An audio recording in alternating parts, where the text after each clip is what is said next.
we will have a short conversation.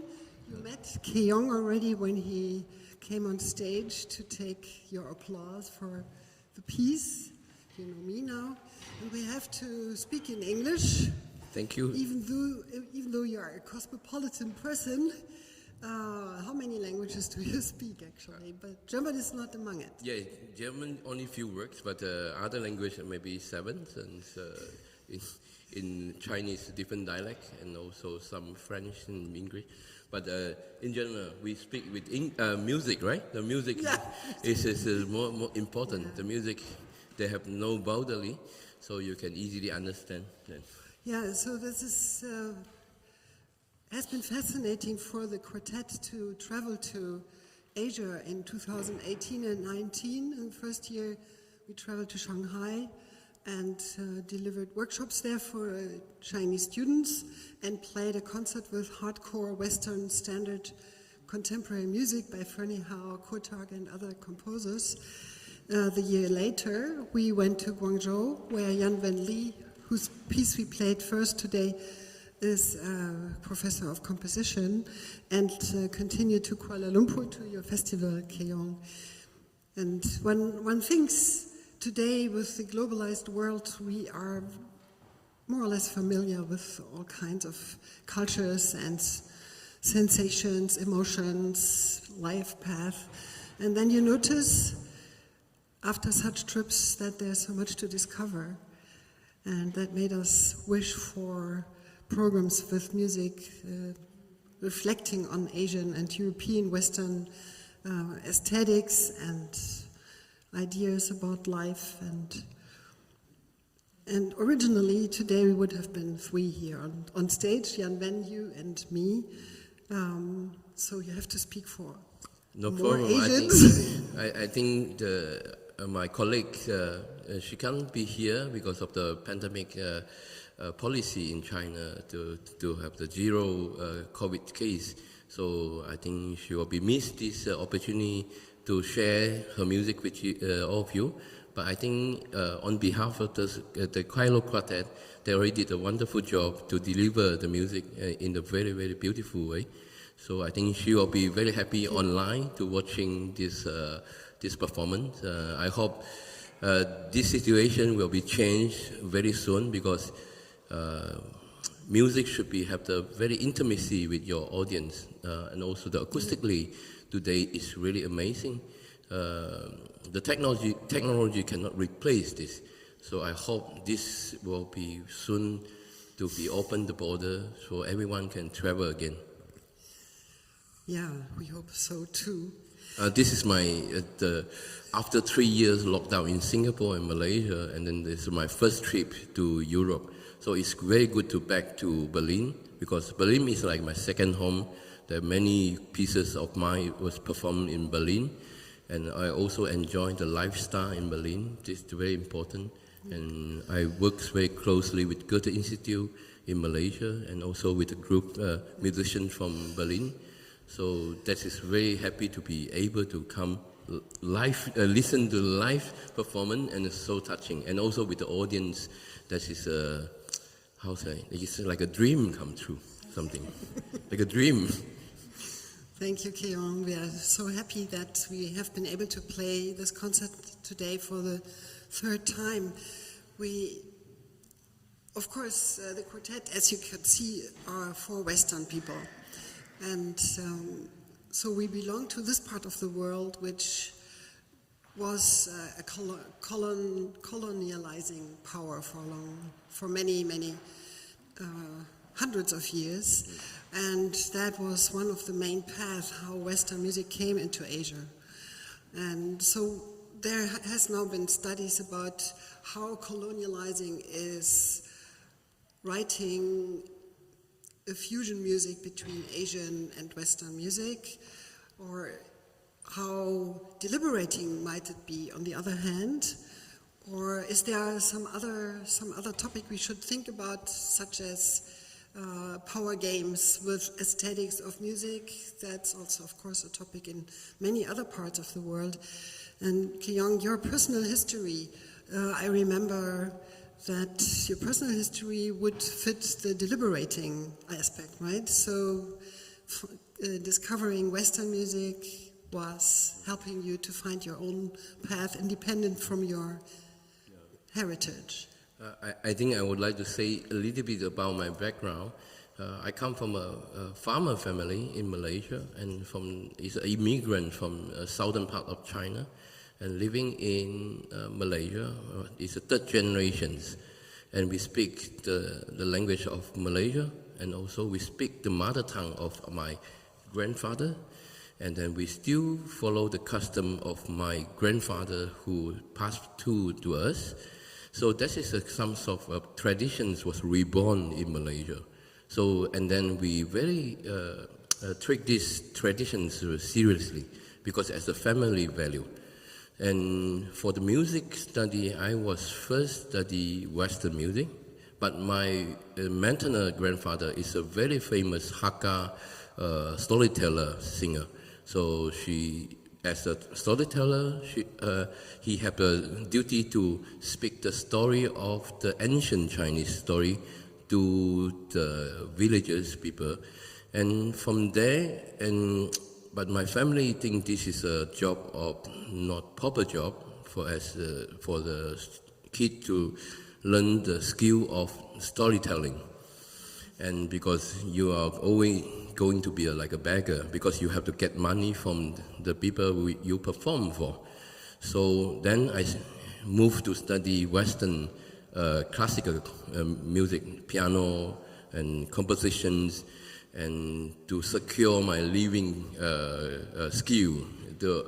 So my family think this is very important, so sent me to Europe to study. But I found that every time I back to my country, in my village, everyone talk about my grandfather, not me. That is very bad. I think why I always have this come up, your grandfather is so great, his storytelling is so beautiful. So that kind of thing actually make me think about what is the value of me study all these Western music system. You have been in Belgium for 8 years? More than 8 years, and then also in Germany and also in New York. So I was study and living outside more than 15 years. So altogether 10 years? 15 12, years. 15 years. Yeah. So you're a real transatlantic, transoceanic. I think it's most of the musician or composer would like to travel to see all the world, and you can imagine all these artists, they travel to different places. Their music represent this traveling journey. So I think for me the same. You have a very original style of music. Very personal. I hope. Personal. And I would just like to know if you can describe how all the sources of your life path are emerging there, and how did you find it? I think I would like to thank all my mentors in Europe, like Peter Ersworth and also Charino, and also my professor in Belgium. They really give me a very good platform to learn the skill of Western composition. So this is a platform I found is the way we can communicate when I go further to study the field trip in Asia. So when I study with the gamelan master and or going to study with the storyteller, they have the same notion. That means the music making is more important than anything you write it down. So that means that you need to have the skill. At least you know your ear training is good, and then you can write down something in your imagination. But in the same time, you need to create your own voices, like your own story. So my music is mainly talking my own personal story, and also maybe it's a journey of mine. But the language, I mean the musical language, I need to give to my musician have the same platform. You understand this language, like English. Yeah. Now we are talking English. I can't speak Chinese to you because you might not understand. So Surely the common language, I think in music we should find a platform, common platform, in order to have this conversation.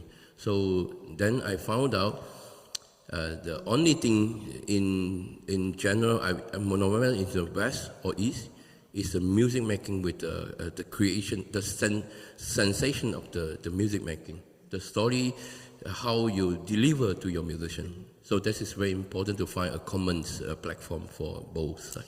Yeah. There would be a lot more to talk about, but we have also 2 more pieces and a limited time frame.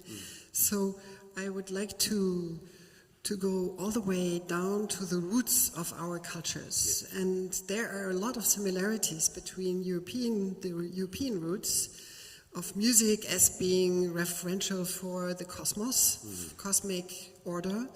And in Europe and in China, as I understood it, it's also a very broad frame of symbolic meaning for nature, medicine, emotion.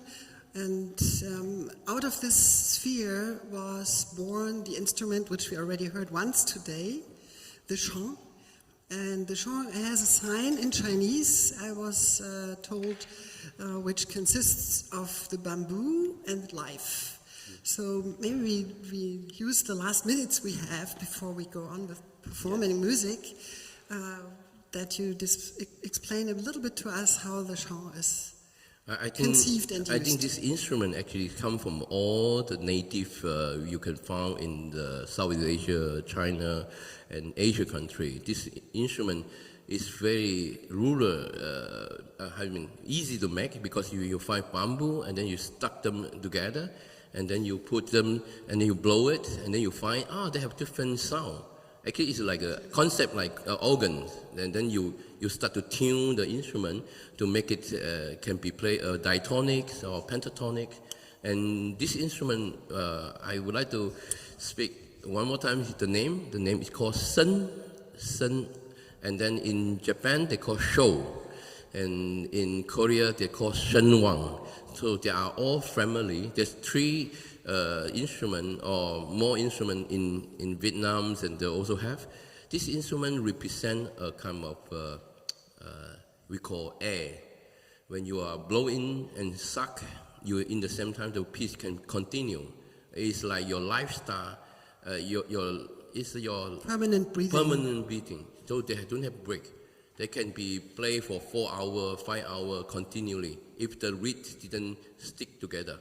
So that means this instrument can be it's a symbol of long life when you play it, and also it's very festive because you can easily using force to make this all pipe to sound. But we have many more pipes today.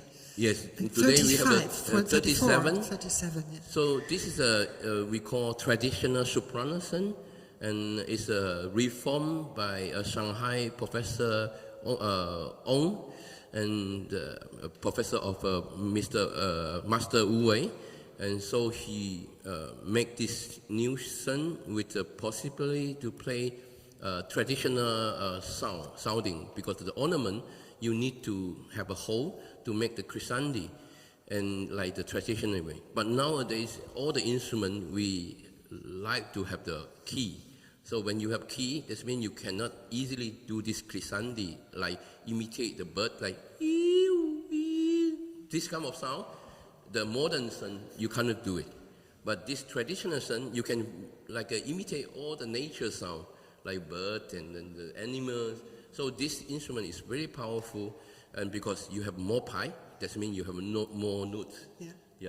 Yeah, and you can do all kinds of tunings, but as Wei told us, it's also kind of unstable, so quite tricky to play this instrument in this beautiful way as he's doing it. Yeah, thank you very much, Thank you so much. Thank you so much. We have 5 composers tonight. 3 of them are Asian, and all 3 of them have had some contact with Europe, more or less. And now we also heard the piece for Shang and the string quartet by Gabriel Irani, he's from Romania. And now we will hear the other quintet, which is written by Sandeep Bhagwati, who is of Indian descent, even though he grew up in Germany. But we have all kinds of traces towards other parts of the world. And we invite you to follow us some more now to the quintet by Sandeep, which is in open form, and then the quartet by Kee-Yong Chong, as our final piece tonight. One last work from my side. I would like to introduce Professor Wu Wei, and he is our ambassador for this instrument. If you are a composer, please write for him. He is one of the person who are here. Thank you, Wu Wei.